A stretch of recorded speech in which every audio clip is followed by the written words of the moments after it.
লক্ষ্মীপুরের রায়পুর সোয়াবিন চাষিদের কাছ হতে একর প্রতি 10,000 টাকা থেকে 15,000 টাকা চাঁদা আদায় ও টাকা ছাড়া ক্ষেতের পাকা সোয়াবিন কাটতে বিএনপির স্থানীয় নেতাদের বাধা নিয়ে বিভিন্ন গণমাধ্যমে সংবাদ প্রকাশিত হয়। উক্ত প্রকাশিত সংবাদের আংশিক প্রতিবাদ জানিয়ে বিবৃতি দিয়েছেন 8 নং সরবংশী ইউনিয়ন বিএনপির সভাপতি ও পরিষদের সাবেক চেয়ারম্যান হারুন রশিদ হাওলাদার।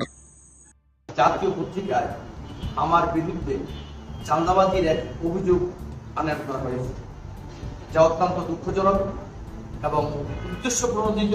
আমার ভাবমূর্তি নষ্ট করার জন্য, আমাদের ভাবমূর্তি নষ্ট করার জন্য উনি এই পত্রিকাতে এই ধরনের লেখাটা লিখেছেন।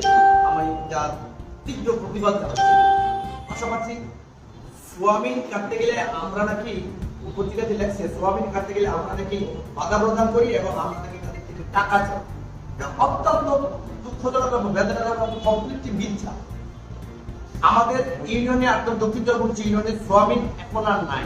সকল সোয়াবিন যার কৃষক যারা আছে, যার সোয়াবিন যারা করছে, তারা এখন তারা একবার সুন্দরভাবে তারা ঘরে তুলে নিয়েছে।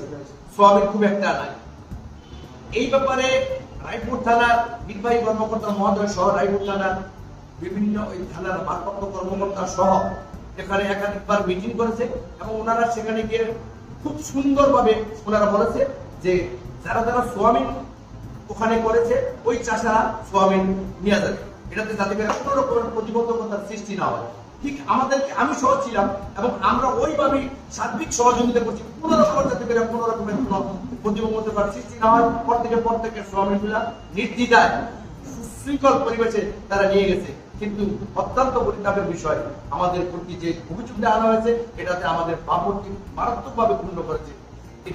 এটা তীব্র প্রতিবাদ জানাই আপনাদের মাধ্যমে।